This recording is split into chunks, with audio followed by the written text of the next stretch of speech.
Everyone, my name is Alexis Eaglin. I am a HubSpot certified trainer here on the Simple Strat team. So I'm just here to welcome you to our new and now series for our product updates for March 2024. So in this series, what we do is cover basically all of the newest updates released from HubSpot in the last month and make sure that we can give you some real life examples of how you can actually implement this in your portal and get those results that you're looking for. We host these every month, so be sure to stay connected with us so that you don't miss out on the next one.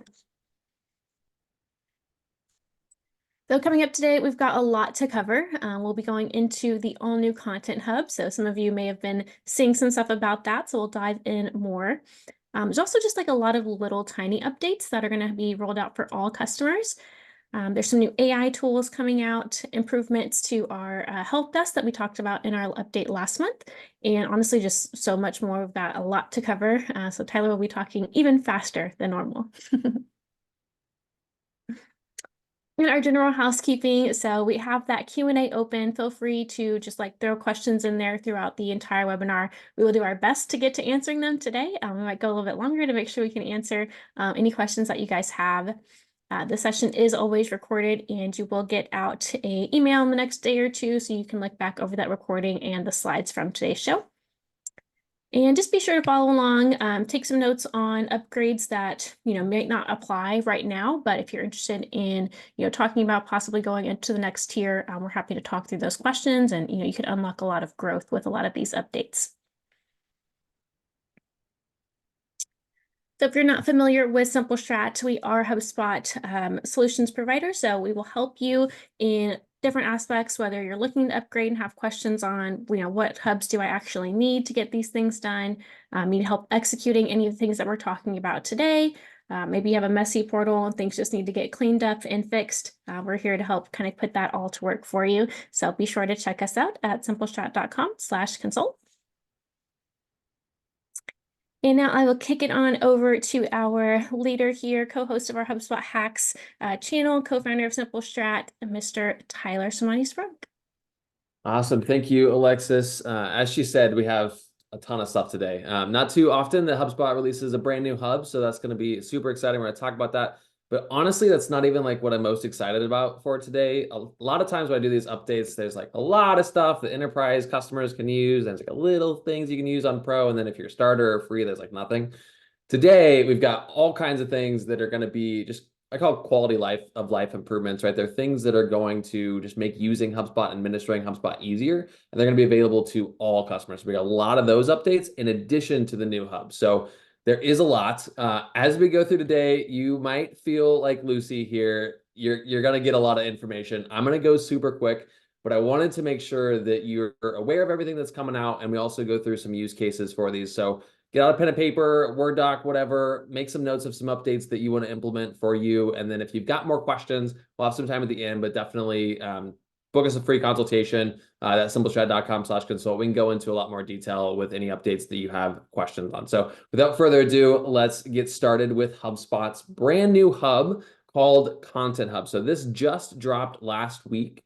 I'd heard it was coming. I thought it was going to be an inbound announcement, and then like, surprise, nope, it's April. So I think it'll still be talked about a lot at inbound. I think they'll be working on it a lot between now and then. But it is available today. So let's talk about what this new hub is. So it's an all-new hub from HubSpot, and it's specifically around creating and managing content. So it's replacing CMS Hub. So if you're familiar with CMS Hub, the hub that allowed you to host websites with HubSpot, this is replacing that tool while also adding a whole bunch of new content management and creation tools. So if you're a current CMS Hub customer, the thing about this is it's not just that you now suddenly have Content Hub. So for new customers, you can't buy CMS Hub anymore. You can only buy Content Hub. If you have CMS Hub today, you still have CMS Hub. So there's a couple options that you have. The first one is if all you care about is website hosting, you're happy with the CMS Hub you have, you can just retain that hub and keep paying the same license you're paying now. There won't be any changes for you. If you want the additional features, the features that maybe aren't as website specific, that Content Hub is releasing, then you would need to upgrade from CMS Hub to Content Hub. The price difference is not that substantial. It depends on whether you're looking at Pro or Enterprise, but the Pro is about $100 more a month. Obviously, that's going to depend on what discounts and packages and things like that you have. That is something we can kind of help you through, is whether upgrade is necessary for the features you want or the pricing. So that is one of the ways that we can help you with one of those consultations. But you've got a couple options: retain CMS Hub or add Content Hub for these new features. We're going to go over those new features today. Also, just something that you might hear about, I want to make sure is clear for current customers. So if you are a new customer buying Marketing Hub for the first time, the blog and landing page tools aren't available in Marketing Hub anymore. They're now only available in Content Hub. But if you already have Marketing Hub, they're not going away. You'll still be able to do blogs and landing pages. So if you hear talk about that, don't be worried. If you are, maybe you're on Sales Hub or you're a new customer and you're looking at purchasing Marketing Hub, what they've done is they've done some bundled pricing with Marketing Hub and Content Hub. So it is still pretty easy to get those features without having to pay for, the full cost of two hubs. So happy to talk more about that too if anybody has questions there.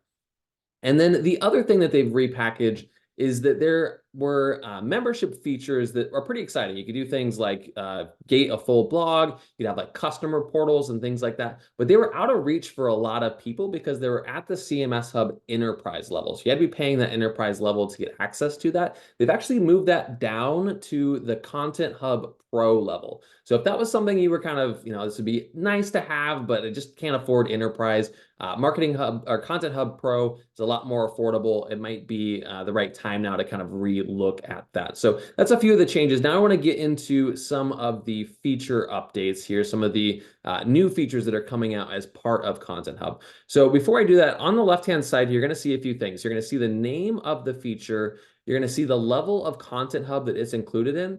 And then these first couple of features are going to be made available for CMS Hub and Marketing Hub customers. So for example, this first new feature is an AI blog post generator. You can generate full blog posts based on AI prompts. That's going to be available in all of the Content Hub tiers.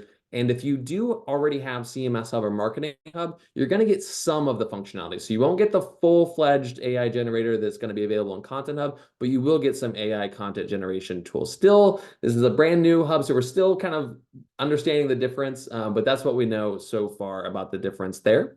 So a great way to be able to create create blog posts using AI and be able to do that quickly and easily. They also have an AI image generator. This is going to be available if you already have CMS Hub. It will be available to you. And if you add Content Hub, this is available in there. So similar to other AI image generators that you might be familiar with, you add a prompt and then choose a style and it will create images. This is also available in ChatSpot, which is HubSpot's free AI tool. So if you don't have Content Hub or CMS Hub, you can do some image generation just using HubSpot's ChatSpot tool, which today is a standalone app. We'll talk about some of the things they're doing to make it not a standalone app here in a second. But today, you can still do that without CMS Hub or Content Hub in ChatSpot. It's just going to be there, and then you got to copy that image over into your portal. Blog post narration. So this is a tool that's going to allow you to take your blog posts and turn those into audio files. So you can select from different AI voices. They do sound pretty natural. I'm pretty impressed. So if you do have a need for changing those blog posts into audio files, that's going to be a new Content Hub feature. And this is a feature that they are making available to current CMS Hub and Marketing Hub customers as well. So if you don't buy the new Content Hub, you won't be left out of this one. You'll still get this access. Now, everything else I'm going to talk about is Content Hub only. So the only way to get the next few features that I'm going to talk about is to either upgrade from CMS Hub to Content Hub, or if you don't have CMS Hub today, to add Content Hub for the first time. And all of this is going to be at the pro level or higher. If you're on CMS Hub Starter, to be honest, it doesn't make a whole lot of sense to upgrade over to Content Hub Starter. Really, the only time you'd want to look at making that change is if you're on CMS Pro or Enterprise, then it might make sense to move over to Content Hub Pro or Enterprise. So this first one is AI translation. So if you want to make your content available in multiple languages, but maybe you don't have a service for translating or somebody that can translate on your team, now you've got the capability to just do that directly inside of your portal via AI. So you can distribute that content in multiple languages. We also have a new brand voice tool. So this is going to be a tool that kind of guides the AI content generation across HubSpot for you. So what it allows you to do is it allows you to enter some information about what your brand voice sounds like. And then HubSpot's AI tools is going to use this information both when it generates new content for you, and you can even highlight existing text and have it be converted to your brand voice. So maybe you've got some text that's like super dry and academic, and your brand voice is much more kind of casual and whimsical. You could just highlight that text and have it be converted into something that sounds much more like your brand. So awesome feature there to be able to zero in on exactly the kind of content you want the AI to be creating for you. Content Remix, I think, is probably my favorite tool in Content Hub. So this is going to be a tool that allows you to take a piece of content like a blog post and repurpose it into a bunch of different channels. So in this example, you can see we've got a blog post. They're doing a translated version of this blog post. They're creating a social post. They're creating an audio file. So you create what's called remix flows. You can see it kind of looks like HubSpot's workflow tool. So it's almost like creating a recipe, and then you can apply this to all of your blog posts, for example. So we've talked in content marketing for pretty much as long as content marketing has been around about, it takes a lot of work to create a high quality piece of content. Once you do that, it's really advantageous to distribute that across many channels and many different types of mediums. And so this is going to use the power of AI to help you do that much more quickly and easily, and all right within the HubSpot platform. So I'm really, really excited about this one. It's gonna be a great way to help you take the content you're creating and really expand that usage of the content. Podcasts is probably the thing that my partner Allie is most excited about. So we host a couple podcasts and produce a couple podcasts for a couple of our clients, and there's always been a little bit of disconnect between HubSpot, right? There hasn't really been any tools in HubSpot to help us do that well, and so that's changing. So with Content Hub, there is now a podcast tool. What it allows you to do today is it allows you to host your audio files. So you record the podcast episode, put it in HubSpot, so you can manage it there, but you can also then distribute it to all of the podcast, Apple Music, Spotify, etc., via an RSS feed. So you upload it once and then it distributes out to all of your podcasting publishing tools. And then you can also, we looked at that blog narration earlier, right? You can take text files and convert them to audio files with that AI voice and distribute them as podcast episodes if you'd like to as well. Really excited to see how they build upon this tool. I know getting podcast analytics has always been a challenge for podcast hosts. So I'm really hoping that HubSpot builds upon this tool in the future, and excited to see kind of what they do there with around analytics. So we know HubSpot does a great job of that across other different types of content, blog, landing pages, always that reporting. So I'm excited to see how they continue to build upon this tool. But today, going to be text to audio and hosting and distributing those podcast episodes.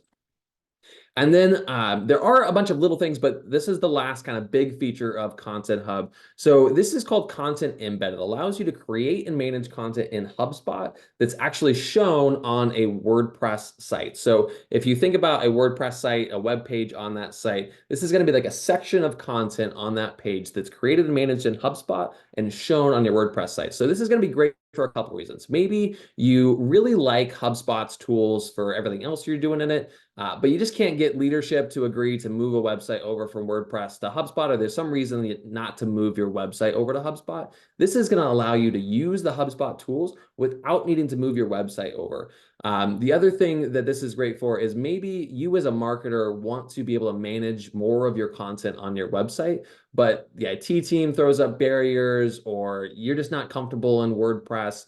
You already know what you're doing in HubSpot. So this would be a great way to give you the ability to manage the content on some sections of your WordPress site directly from within HubSpot. So the way this works is you create content. It doesn't have to be just text. So this example here, right, we're looking at a list of team members.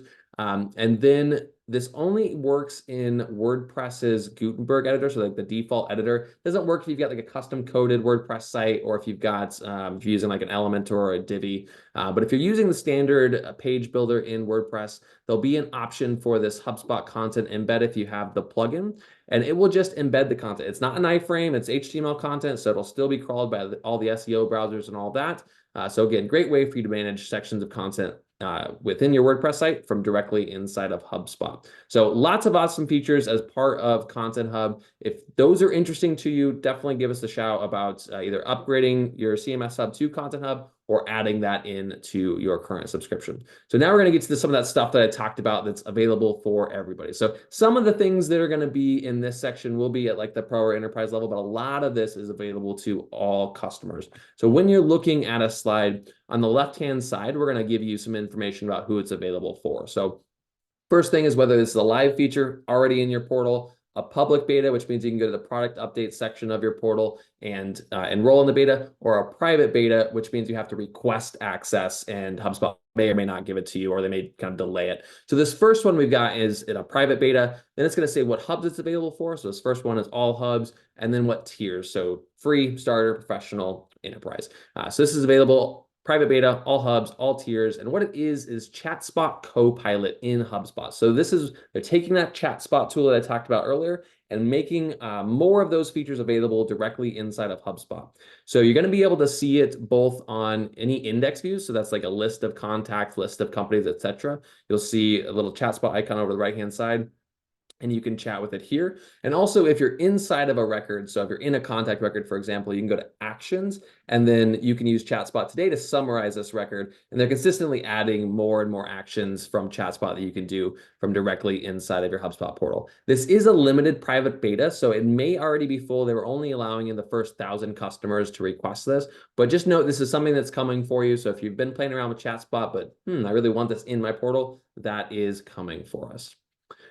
Data trends. So data trends is a tool that allows you to look at a specific record type, so contacts, companies, deals, tickets, etc., and see what has been creating, updating, deleting those, or merging those records. So we're not talking about sources, right? We already have the data about, is this coming from organic search or offline search? But this is like, is this happening by an integration, by users, and things like that? So let's talk about some use cases for why this might be helpful. Really, it's about answering the question, what happened? And usually it's like, what happened when something went wrong? So for example, maybe a bunch of records got deleted. And we want to know, did an integration do that? Did a workflow do that? Did a user do that? This is going to give you that information. So it's going to show you, you pick the type of record, you pick the action type. So in this case, we're looking at update, and then it's going to break out, what did that update. So in this case, we've got, a lot of contacts that got updated because of a workflow on this date. So we might want to dig into that a little bit more. We can figure out why there was a spike in new records. So we got a bunch of new deals created. Was that an erroneous integration? Was that a user doing something? Why did that happen? Figure out when an issue started. So maybe we've got a lot of our contacts are created via an integration. Maybe the integration broke and we realized today that it broke, but it seems like it's been broken for a little while. When did we see a big dip in contacts that were created by integration? That can help you start to diagnose when things went wrong and then also start to fix that correctly. And you can also just use this as more kind of informational, right? So how are most of our deals or tickets being created from the last quarter? Is that our workflows doing it? Our users doing it? Where is that data coming from? All right, lots of quality of life improvements, like I mentioned. So this one is going to make it easier to get information that you need without having to do as many clicks in HubSpot. So what it allows you to do is it allows you to preview the sidebar, customize the preview sidebar. So the preview sidebar is what shows up if you've got a list of contacts, companies, deals, and you click it, and you don't go into the record, but you just pop open that sidebar. What it allows you to do is customize that much further. So this information that displays in this sidebar used to be based on the information that you'd have set up to display in the record. Now you can customize it. So you can add, remove, or reorder cards. You can create and customize association cards in here. You can create and customize property cards in here. And if you've got a professional tier or higher license, you can actually change what they see here based on the team that your user is on. So your sales team can see some information. Maybe we move a deal card to the top, and your support team could see different information. So maybe we move a support tickets card to the top, for example. So a great way to be able to customize what they see here so they don't have to click into the record as often to find the information that they want.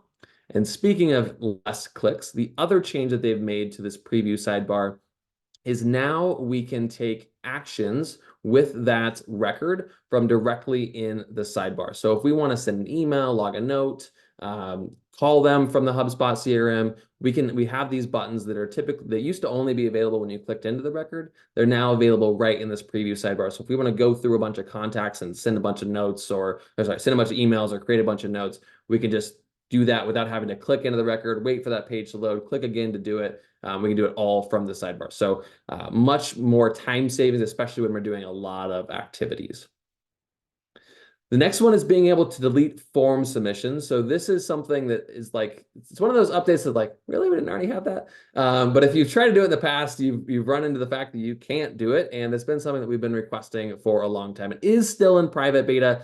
So you either request that beta or it should be live soon here. One point of clarification is if you delete a form submission, it doesn't delete any records that were created. So if you filled out a form and a contact was created because of that form submission, you can delete the form submission. You have to go into the contact and delete that contact as well. So why would you want to delete form submissions? Really, it's about making sure that your analytics about your form submissions are more accurate. So oftentimes the biggest use case is deleting test form submissions. So if you're creating a new landing page, a new form, you should be testing that. And oftentimes we're testing it, tweaking it, testing it, tweaking it. Maybe you got multiple people from your team testing it. And now like our analytics are thrown off for the first couple of weeks and really forever, but substantially for the first couple of weeks, we have all of those test form submissions showing up in our analytics. Now we can delete those test form submissions once we're done testing it and we've got accurate analytics. You may also want to delete things like spam form submissions so they're not affecting your analytics. So you can delete those out of there as well. Okay, this one is something that I come up against all the time when I'm talking to customers that want to use, like they're evaluating using HubSpot for the first time. And it's an area that HubSpot has been lacking in for a while. And it's using files associated to records. So we've always had like file management, but the organization around there is hard. You can't associate those to records. We've had the little attachments sidebar thing, but you can't really organize files there either. So what this is allowing you to do is it's allowing you to take file properties, which already existed, but we're making a change to them. So rather than, it used to be that the file properties would only be able to be used by people that were filling out a form. They could upload a file as part of that form submission. Now you can upload files from directly inside of the CRM. So they're going to be, there's some limitations. There's going to be a limit of 10 files per property. And I think it's 100 megabit per file. And the total storage size is whatever your subscription's file management limit is. That's going to be the limit there. But making it a lot more easy to manage files. So some use cases for that. The first one, the obvious one, is storing relevant documents. So in this example here, we just have, this is just the left-hand sidebar of a contact. And we've created a property group called files here. And we've added a couple file properties. So you can see this agreement file property. We have one file already added. We could add more. And we've got another file property for purchase order. So when you click on add file, just like a normal file experience, it's going to open up the little finder window and you can pick a file from your computer and upload it there. So some things you might want to store, right? Purchase orders, agreements and contracts, any requirements documents. Maybe you've got support tickets and you ask for proof or some troubleshooting screenshots. You could attach those to that support ticket. Maybe you're doing recruiting in HubSpot and you want to attach resumes next to candidates. Maybe you've got your vendors in your portal and you want to attach their price list to make that easily referenceable. Maybe you're doing some custom object work in your HubSpot portal if you've got an enterprise level. So an example might be your real estate company. You manage a bunch of different properties, and every property kind of has a data sheet about that property. That'd be very good use of a file property on that record. Because it's a property, you also get all of the other property features that HubSpot makes available on any property. So it's really easy to incorporate files now into your processes. So for example, let's say when deals advance stages, you want to require documentation. So in this example, when a deal moves to closed won, we want to require that a signed agreement file is uploaded into this property. Or maybe when we talked about that vendor list example earlier, right? So let's say we've got a company type drop-down property when we're creating companies. And if we select vendor, then we want to show the user a property for uploading that price list. So all kinds of different use cases for just incorporating this file management through these properties into your processes. Okay. Import now shows potentially impacted workflows and lists. So funny story, every time I do an interview, I always ask, tell me about a time that you made a mistake. And whenever I'm interviewing people that are HubSpot specialists or revenue operations, marketing operations, almost always it's, well, this one time I sent an email to like 10,000 people that shouldn't have got that email. So HubSpot's giving us one more way to help try to make sure that doesn't happen. So anytime we do an import of records, if those records would cause a workflow to be triggered, or if any of them would match the filters for a list, HubSpot is now going to tell you that in the final step right before you actually complete the import. So you map the properties, then the next step, it'll tell you. You can actually click into this to see, okay, what workflows are we talking about here? What lists are we talking about here? And if we want to kind of double check that we're not assigning a bunch of contacts to salespeople that shouldn't happen, or sending a bunch of emails, or overwhelming your team with internal notifications, we can kind of click into these workflows and make sure that that's not happening if we want to just kind of give a double check. So great way to just kind of have a check on that import flow.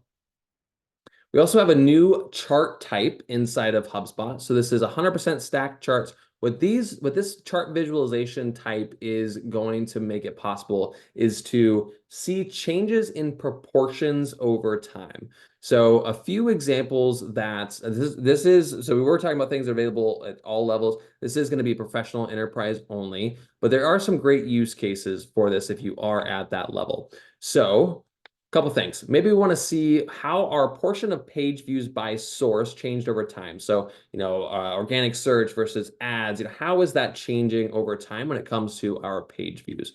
Or maybe we want to see the same information, but by created contacts instead of page views. Maybe we want to see what's creating our deals and how is that changing over time. Maybe we've got a bunch of different support channels, or even just a couple different support channels. We've got a chat bot and support email and WhatsApp, and we want to see which channels are creating tickets over time. And then the example here is just a very simple one, right? We're looking at deals won and deals lost. So essentially, we're looking at our win and loss rates over time, and how is that comparing? So very easy way to get a visualization for that. So any proportion we want to see over time, as long as we have two dimensions, so in this case, it's won and lost, over time, we can report on that. All right, deal stage calculated properties. So talking about insights around our deals here. So I shared this update the last month before, that HubSpot gave us some new properties around lifecycle stages. Now they've given us the same properties around deal stages. So for every stage in your deal pipeline, you can now see the date they entered that stage, the date they exited that stage, their most recent time in that stage. And if they've been in that stage multiple times, we'll also see a cumulative amount of time in that stage. One thing to note here, just kind of as you're working with these properties, is the time in stage doesn't update until they leave that stage. So while they're in a stage, that time in stage isn't like ticking. Once they leave, HubSpot will then calculate and stamp that in the stage. So a couple different ways to use this. The first one is helping you prevent stale deals. So helping make sure that deals are staying active for you. So one way to do that is you can create saved views for your team for specific stages, right? So whenever the time that the date that they entered that stage is more than a certain amount of days ago, we want them to show up in that view, so we know our salespeople should be taking action on that. Or maybe we want to do kind of the same thing, but instead of just having a passive view, we actually want to send a notification to our sales folks. So we can create a workflow, same kind of trigger here as what we have as the filter in the view. So the date they enter that stage is more than a certain number of days ago, and we want to create a task or send an internal notification. We can also do that for external notifications. So if we have be the same workflow trigger, but we want to now, instead of send an internal notification, we want to send an email or an SMS message to the actual buyer. One note on this is that's going to work best if your stages are automatically advanced. So for example, in our pipeline, we send a quote, and then as soon as they submit a HubSpot payment, that deal gets moved to closed won. That would be an example of an automatically advanced process. The reason it works best for that is because you don't want to be firing off notifications just because a salesperson forgot to update the deal. So just kind of keep that in mind if you're going to be automating those communications based on that.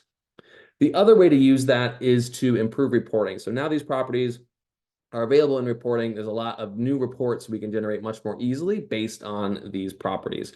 So one pretty straightforward one is the number of deals that have entered a specific stage over time. So this example, we've got a stage of received quotes. So essentially, how many quotes did we send by month? And we're getting that very specific answer just based on that new date property, looking at count of deals and that date property on a custom report here. Or maybe we want to look at how long deals have spent in stages on average over a time period. So we've had some basic pre-built reports from HubSpot to do this, but now we can get a little bit more creative and do some other visualization options here. We could also go one step further. We could break this down by only the closed won deals, create another report for only the closed lost deals, put those two reports next to each other on a dashboard, and now we're seeing how long do deals typically stay in these stages on average when they're going to be won, and how long do these deals stay on average when they're going to be lost. So now we can say, okay, if a deal has been in this stage longer than this period of time, we might want to spend a little extra time on that deal.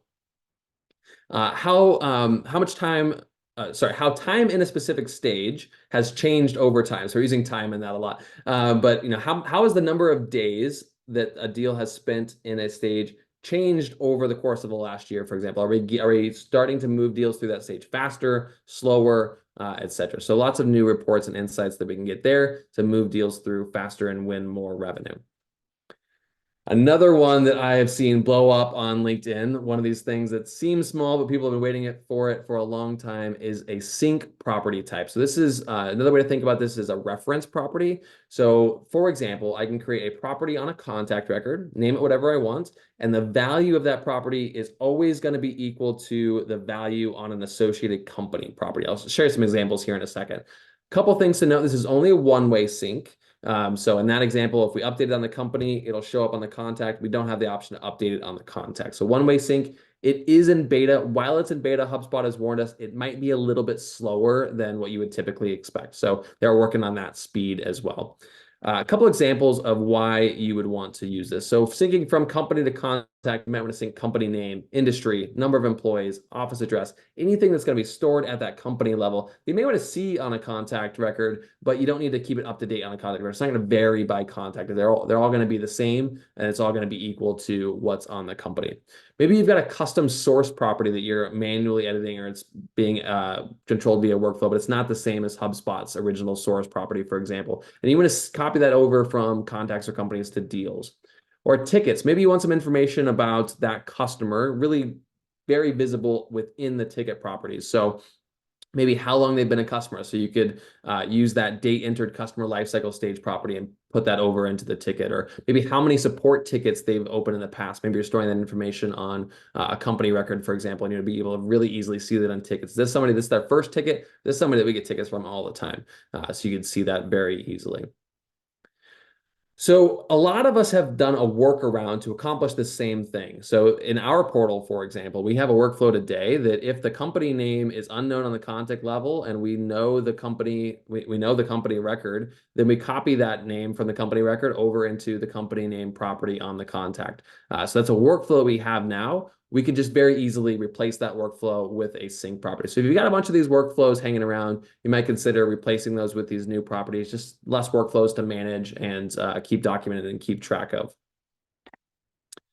We also have brand new improvements to being able to use custom objects in the mobile app. So HubSpot's been kind of steadily making things more available for us here.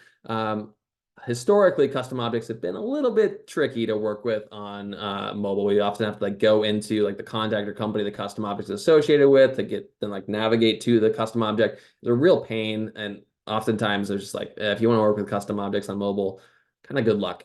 Now it's so much easier that we can put those custom objects just it happens automatically in our main menu here. So just like we see contacts and companies, now we start to see these custom objects here. So much easier to navigate to those custom objects and work with them. Couple updates to integrations. So the first one is to the Zoom integration. This is for when we have the HubSpot app that opens up alongside of our Zoom meetings. And what it allows you to do is, let's say you've got some participants that join the meeting that maybe weren't a part of the initial invites, and so they didn't sync to HubSpot because of the calendar thing, right? So if the first and last name of those participants matches exactly a first and last name of a contact in HubSpot, and that's the only contact in HubSpot that has that first and last name, this app will automatically map it for you. If for whatever reason that contact has a different name in HubSpot, or they've got multiple contacts in HubSpot with that name, you do still get the option to manually map that. So now we're going to have this meeting recorded on that contact record. We can also do anything that we can do with any map participants, so open up the HubSpot record and things like that directly from this app. So a nice little simple update there. And then a big update for the QuickBooks integration sync. So I think that I shared some of the new QuickBooks integration in a previous webinar. HubSpot released a new QuickBooks integration that is a big improvement over the old one. So it's got two-way sync for contacts and companies. It's got more customization, more control over that, the syncing, like when it happens, how often it happens, that kind of thing. And you can also have some insights about, is the sync working? How well is it working? So what HubSpot's doing is it's kind of forcing you to now move to that new integration. So the old integration sunsetting May 14th. And so if you are currently using the legacy QuickBooks integration, you want to go into your integrations and custom connected apps in the settings and click on this begin transition process. This is going to walk you through kind of a wizard to convert you to the new sync. If you have the old one, you've probably already gotten an email from HubSpot and you'll get more. But just if you haven't seen those and you're worried about having the old one, go and check that out. You will like the new sync a lot better. Okay, we're about halfway through. We got a lot more to go. So we're pushing through here. We're about right on time. I just want to take a really brief intermission and tell you about a couple webinars that we have coming up that if you're on this one, I think you should be on those as well. You can register for any of these at simplestrat.com/webinars, probably the same place that you registered for this one. So first one is if you manage landing pages in HubSpot or want to start, definitely recommend that you check out Ali's webinar on the 17th. Honestly, even if your landing pages aren't in HubSpot, this is going to be super insightful for you, helping make sure those landing pages are driving the leads that you want them to drive. And then, of course, we do this webinar every month. So our next one is going to be on May 1st. This webinar was already packed with so many updates. There's like 2 updates that came out this morning that I'm super excited about that I even put in this because I didn't have the time we'd be way over. But I'm already excited about the May 1st one and sharing some of those with you. Okay, so we talked about some that are updates that are available for all hubs. This next couple updates are going to be available to not all the hubs, but more than one hub. So the first one is going to be available to marketing, operations, sales, and service hubs at the professional enterprise level. And it's a way to allow you to much, much more easily find workflows based on what's happening in those workflows. So there's kind of 2 things that are new. The first thing is you now have this action type. And so we can filter by the actions that are happening in the workflow. So show me all the emails, show me all the workflows where we send an email. Show me all the workflows where we create a task. You can filter by those workflows.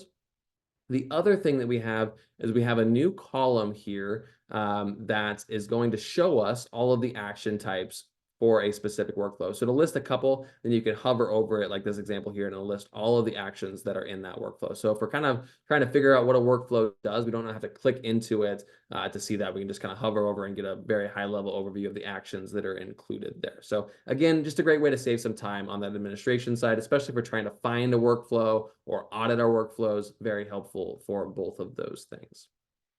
Another workflow change here or update, this is enterprise only, but this allows you to set up up to daily notification for when things go a little bit wonky with your workflows. So what you can do is you can set some thresholds. So let me know if our enrollments increase by 30% or decrease by 30%, right? You can set these percentages. So we've got a spike in enrollments, we've got a dip in enrollments that might suggest something is wrong. So you'll get a daily email. That daily email will show you the 7-day trend for any workflows. You set this threshold per workflow, so it can be different for different workflows. Any workflows that fall outside of your thresholds, you'll get a 7-day trend email every day that they fall outside of those thresholds.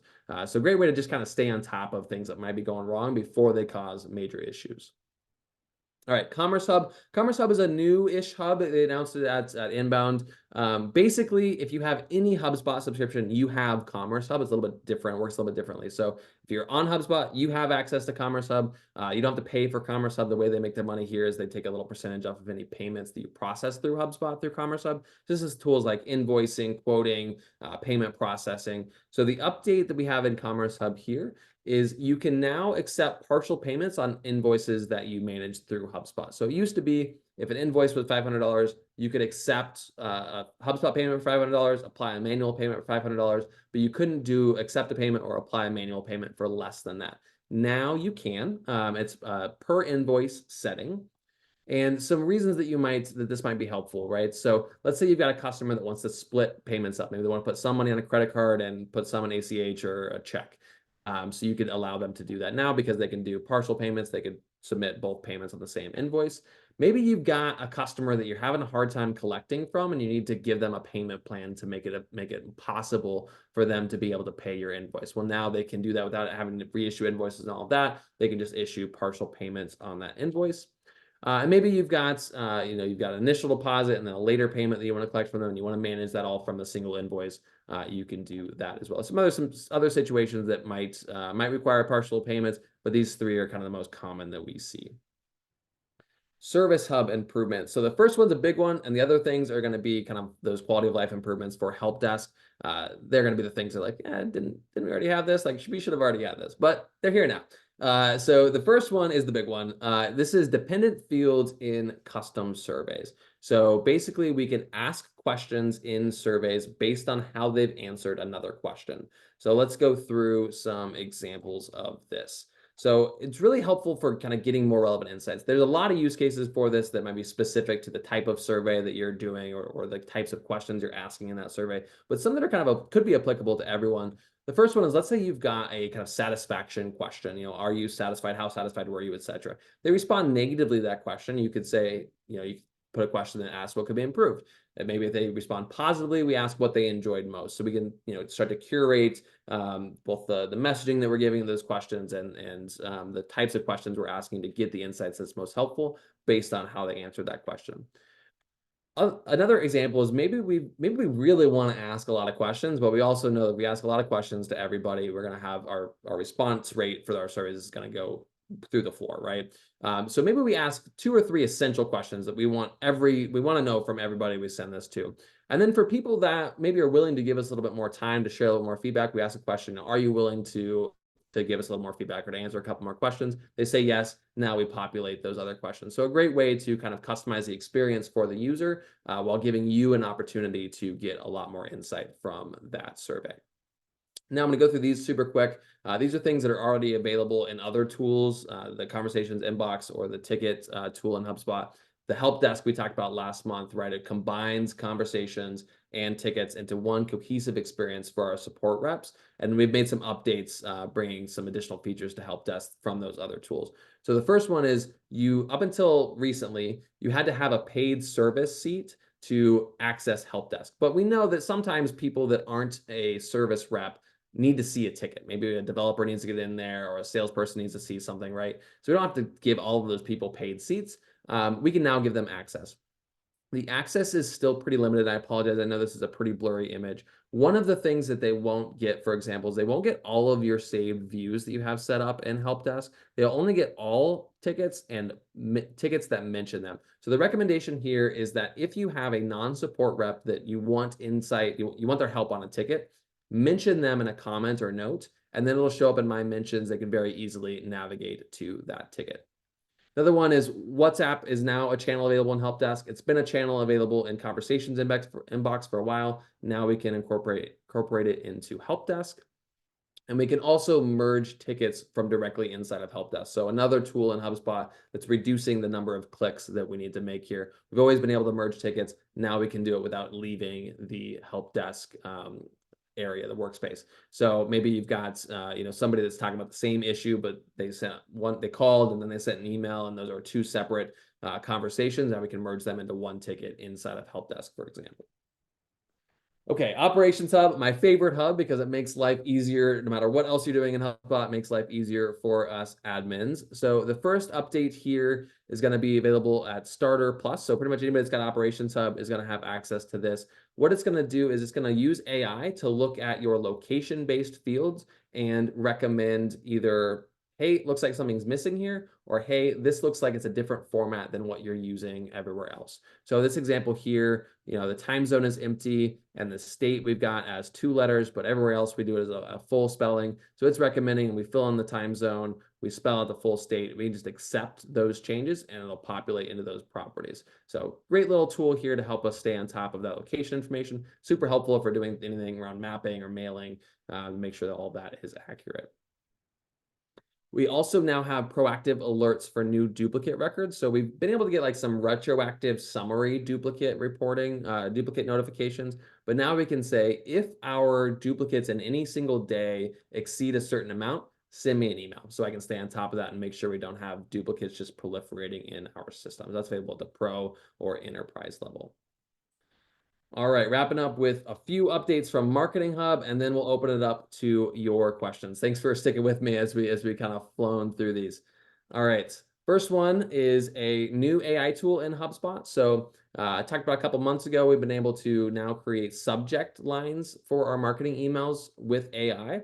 And now the new addition here is that we can do preview text as well. So just like the subject line, we don't have to enter a prompt. All we have to do is type up our email, go into the settings page, and hit generate here on our preview text bar. It's going to generate a couple examples for us or a couple options for us based on the content of our email. And we can pick one of those options. We can generate new ideas and it'll just populate in here. So I don't know about you, preview text, I hate preview text. Like you spend all this time creating a subject line and you spend all this time creating an email. It's like, what do I put in this preview text? And I feel like a lot of people kind of phone it in. This is a great way to keep phoning it in, but now have AI make sure that it's actually good for you. Really excited about this one. I think this will be another small update that's used all the time. We also have a way, speaking of AI and emails, let's say you're a manager and you're curious which of our emails are we using AI for, or let's say you want to start to get an idea of how our analytics might be different for the emails that we're using AI for and the emails that we're not. And so what the new feature is here is that, again, it's two features similar to that workflow one I mentioned earlier. So one, it's a filter. So we can very easily see, show me only the emails here that we've used AI either to create some of the content in the email or assist in some of the creation of the content in the email. The other thing that we have is a new saved view that HubSpot has created for you called AI, which is going to automatically apply that filter and also give you a couple new columns here. So it's going to show you which pieces of the email were generated by AI. So this example here, the preview text was generated by AI, and which was co-created. So which should we use AI to kind of help us create? So an image here, the subject line and main content here. So we can start to see not just what emails we used AI for, but how did we use AI in those emails? So great thing for a manager, I think, to be able to see, okay, how much is our team really using AI? And where are they using AI? Where are they finding that helpful? How is that maybe affecting our open rates or our click-through rates? So great way to really drill down on that. Another new tool is HubSpot is creating kind of a marketing home. So if you're a marketer, your experience in HubSpot is balanced between this tool and this tool and this dashboard and this report, right? It's hard to figure out where is my home in HubSpot. HubSpot added this home for salespeople a while back with a prospecting workspace, and now they're giving you a new tool for marketers. So what it is today is it includes tasks, your calendar, your activity feed, 5 reports that HubSpot thinks will be helpful for marketers. And then if you have enterprise and you're using approvals, then you'll have the little approvals widget as well. It is in private beta. The reason it's in private beta is they want you to check it out. They want feedback. They want to know what reports on here aren't helpful, what should be on here that's not. So this is still a work in progress, but really excited to see that HubSpot's really creating a nice home for us, since the proliferation of marketing features, as we've seen just with the new Content Hub features, is crazy. There's so many things you can do in HubSpot now. It's nice to kind of have a home base. And then last but not least, and then we'll get into our questions. If you're using Shopify, we talked about some of the Shopify integration updates that have been released over the last couple months. There's now a new email module. So it's an abandoned cart module. You can drag and drop it into your email, and it's going to show the products that were in that abandoned cart so they can click into them and purchase right there. So great way to be able to do those abandoned cart emails from HubSpot and dynamically populate product information based on what was in their cart. All right, I finally get to breathe and you finally get to answer some questions or ask some questions. So I'm gonna have Alexis moderate for us. Again, if you do take off, just a quick reminder, if there's any update that you want help on, ask specific questions, really drill down on, curious about whether Content Hub is right for you, definitely check us out at simplestrat.com/consult. And I will turn it over to Alexis and take a drink.